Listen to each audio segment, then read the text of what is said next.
Today, I'm going to recap a Korean crime drama movie released in 2020 called Innocence. A rising star lawyer tries to defend her mother against an accusation of poisoning. But instead of justice, she finds out a dark secret that changes her life forever. What shocking truth will she uncover? Let's find out together. The movie starts with the town's mayor, Chu, entering a house where a funeral party is being held. Mayor Chu sits with a group of men who thank him for all his hard work to bring prosperity to the town's people. They all drink some Korean rice wine. Mayor Chu comes to say his condolences to the wife of the deceased, but she's just absent-mindedly singing a song. The late man's sister scolds and asks why her hotshot daughter in Seoul isn't coming to her father's funeral.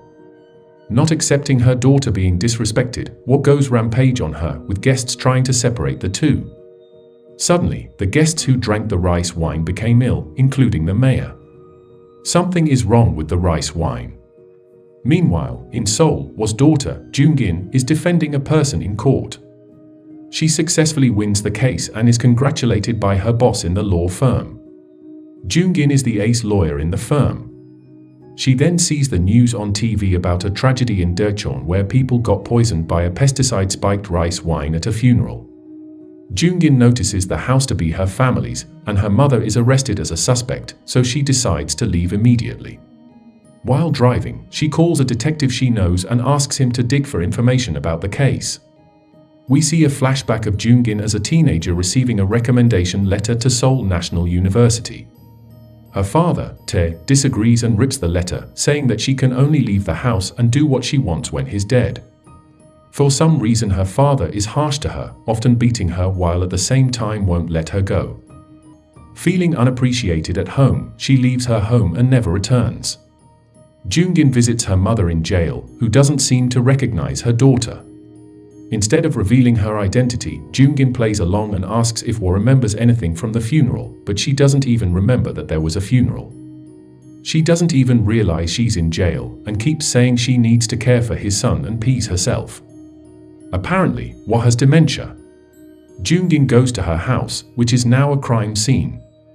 She looks around and photographs some evidence sneakily. Her younger brother, Soo, is running around chasing a cat and ruining the crime scene. The police officer catches him and slaps him before Jung-in stops him. Soo slaps the guy instead. We can see that he has autism. We move on to Woo's hearing.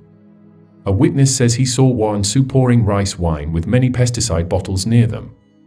Woo gets upset, saying her son has nothing to do with it. Her lawyers reveal that she signed a confession in prison. Outside court, the people gather to harass Woo. Jung-in's aunt greets her with the lawyer. She criticizes the lawyer's poor method in court in defending her mother, and he gets upset, leaving the case. Jung-in then pleads to take over the case to her boss. With her boss' approval, she can focus on her mother's case. She goes around town to know more about the incident, but gets harassed instead. Her uncle mentions the town folks always being mean to their family due to a mining fraud her father did long ago. While driving, she sees a guy breaking into their house, but is gone when she checks it out. She tells the detective from earlier that she thinks her mother is being framed, and she only signed the confession because she's afraid Soo will be charged too. He gives her the information about the case. She presents her findings in court, that the police tricked Woo to sign the confession, they tampered with the evidence, and accuses the witness for lying. The prosecutor denies them, but she shows her a photo of the prosecutor, detective, and witness of the case hanging out together as they are all friends. The detective and witness's fathers are also victims of the poisoning. Jung-in then asks for Woo to receive medical attention so they can properly find out the truth. The three men are scolded by Mayor Chu for letting Woo be released, and asks them to look into something. Woo is getting a medical examination and the doctor says she should be out on medical release. She then sees the doctor talking to a man, and when she comes to check on her mother, she is gone. On CCTV, we see Woo walking out of the hospital. They then find her sitting by the side of the lake, saying that this is the place for something. The police then take her, saying that the court orders to take her back. Suddenly, a police officer greets Jung-in, saying that he's her old classmate named Yoon. He invites her to talk at the police station. he shows her footage of her mother coming into the station soaking wet 3 months ago, telling him that her husband is a killer and that Mayor Chu and his friends are in on it. She left home for a few days after that, before they found her near the lake like tonight. Jungin says this whole case is weird, and that her mother is close to the victim so she wouldn't hurt him intentionally. She asks Yoon if there's anything that happened in the village, and he says a casino that's going to be built there is causing a ruckus. Apparently, Mayor Chu is giving the casino owners a permit if they pay him well so he can fund his campaign to run for governor. The prosecutor comes in to report that Was medical release will be dismissed today. Jungin's aunt says they didn't hire the previous lawyer, so she goes to his office to investigate. He says that he doesn't remember who asked him to take the case. She asks if the casino has something to do with it, but he avoids the question and says he's busy. When Jungin leaves, he calls the mayor to report their meeting, but apparently she is recording the call with her phone that she pretends to have forgotten. She connects the clues to Mayor Chu and goes to the family house to look for more clues. There, she spots footprints and is ambushed by a man hiding in the house. They fight and she gets knocked out, but his lighter drops. She brings it to the detective to look for fingerprints, as he could be the suspect. The detective dismisses her, saying that he's out of the case because of her. Instead, she asks Yoon to investigate the footprints, and Yoon promises to find him. Jungin and Soo attend one of the victims' funerals. There, a man approaches Soo, taking his phone and trying to transfer the data when Jungin comes. He introduces himself as the new prosecutor for Was case. Outside the building, they get beaten up by a few guys that try to harass them to drop the case. The next day in court, the prosecutor shows new evidence that implies Wa was preparing for the poisoning, but Jungin denies it, saying one of the victims is close to Wa so she has no motive. The prosecutor calls Soo to be a witness. Jungin denies as he has severe autism, but the judge allows it. At home, Jungin watches a video of Mayor Chu coming to their house before her mother gets sick. Soo says he's a bad man, and then she teaches him on how to be a witness, telling him to follow her cue in court. In court, Soo is being questioned if he's the only one who poured the rice wine like shown in the CCTV footage. He says he doesn't know. The prosecutor blocks the cues from Jungin, so Soo finally answers yes before panicking. Wa also panics, screaming he is innocent and that she did the poisoning before she passes out and gets taken by an ambulance. Meanwhile, Soo is taken by the police due to his confession. Jungin threatens the prosecutor and promises she'll prove their innocence. She starts taking note of her mother's dementia progression and sees that the mayor is running for governor. In a picture of the casino's groundbreaking, she sees familiar faces from the case, like the detective and the prosecutor, implying they are all working together. She reveals this to Yoon while wondering what the mayor was doing coming to their house often to see her mother. She tells Yoon to look into the intruder's identity while she's going to visit Wa. Soo is being interrogated by the police, but doesn't answer anything. Meanwhile in prison, Wa is being told by the prosecutor to pretend that she is the killer in order to keep Soo safe. When she meets with Jungin, she repeatedly says that she is indeed the killer, but Jungin knows she's being told to do so. Jungin asks her if she knows who Jungin is, but she says she doesn't and instead keeps asking about Soo, causing Jungin to be very upset and leaves. While being carried out, Wa finally realizes that she's her daughter and wants to see her again. Later, Jungin gets a call from Yoon telling her to come to the station as he found her intruder. The intruder is being questioned by the police while the prosecutor suddenly appears to take the home invasion case as it relates to Was case.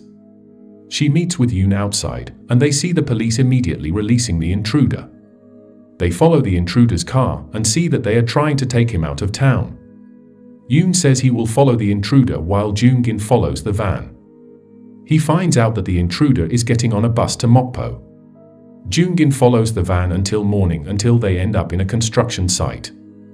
When the driver walks away, she searches the van for clues, finding a map with highlighted regions and the names of her father's group of friends on it. In her family home, she finds a broken phone and also a photo that has been ripped to pieces. She hires someone to try fixing the phone, then puts back the pieces of the photo together, revealing it to be a wedding picture of her mother with a man named U. She goes to one of her father's friends, asking who U is. He says U is the son of the quarry boss the group of friends were working for. He reveals that they all planned to kill him while he was fishing at the lake, and after that Jung-in's father replaces him to become the quarry manager. Woo, who used to be his wife, then started living with him without knowing anything. After the conversation, Jung-in receives a call from Yoon saying the intruder was ordered by Bang, who was the witness of the case, to take something from the house. Mayor Chu orders a hit on Jung-in, so when she's driving home, she was almost hit by a truck, causing her to crash to the curb. She wakes up with Yoon next to her, then he gives her a map that the intruder gave him. It's the same map as the one Jung-in found in the truck, but this time it has her father and Bang's name written on it. She has an idea, and tells Yoon to look into the truck that almost hit her. Land registration data proves her suspicion that her father's lands were recently transferred to Bang's father, who was one of the poisoning victims. She then brings the police to her house to collect clues and goes to the hospital to talk to Mayor Chu. She indicates to him that she knows about the casino land's problems and asks him to be their witness. He pretends to not know anything and disagrees to be a witness now. Jung-in comes out and meets Yoon, who says that the truck that almost hit her belongs to Bang's construction company. She then goes to her uncle to show him all the evidence, and he becomes a witness in court. He says that Jung-in's father, Tae, became his drinking buddy after he was shunned by the village. Tae tells him a lot about how his group of friends betrayed him, with Mayor Chu running for office as soon as Tae gives up his campaign to be mayor. Apparently, Tae always said that one day he will poison the men with pesticide. Jung-in points out that the only victims of the poisoning were these men, and they are the only ones in the village who drink. Everyone knows it. Jung-in requests Mayor Chu to become a witness. Mayor Chu comes to court, and there, Jung-in manages to prove that he had tricked her to sell his land in order to get much more money from the casino. She then also proves the group's conspiracy by calling the intruder as a witness, saying he'll get a position when the casino opens if he steals the map.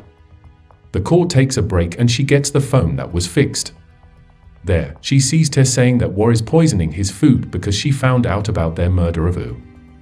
Jung-in confronts her about this, and she finally confesses to poisoning everyone, including Tae. She says that she went to stay with him only to protect her and Woo's daughter, who is apparently Jung-in. After hearing this, Jung-in cries and apologizes to her mother.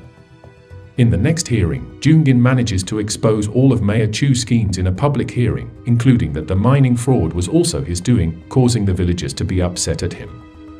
She then suggests that the culprit of the poisoning is actually Tae, who asked Soo to give them the rice wine at his funeral party.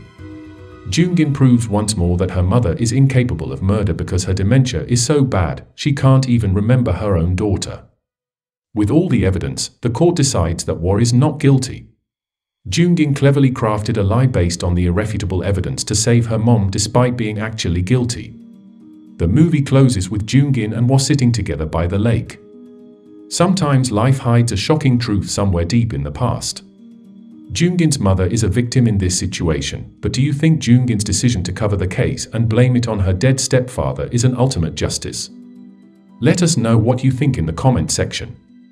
Don't forget to subscribe and like the video. Thank you for watching, and as always, see you next time.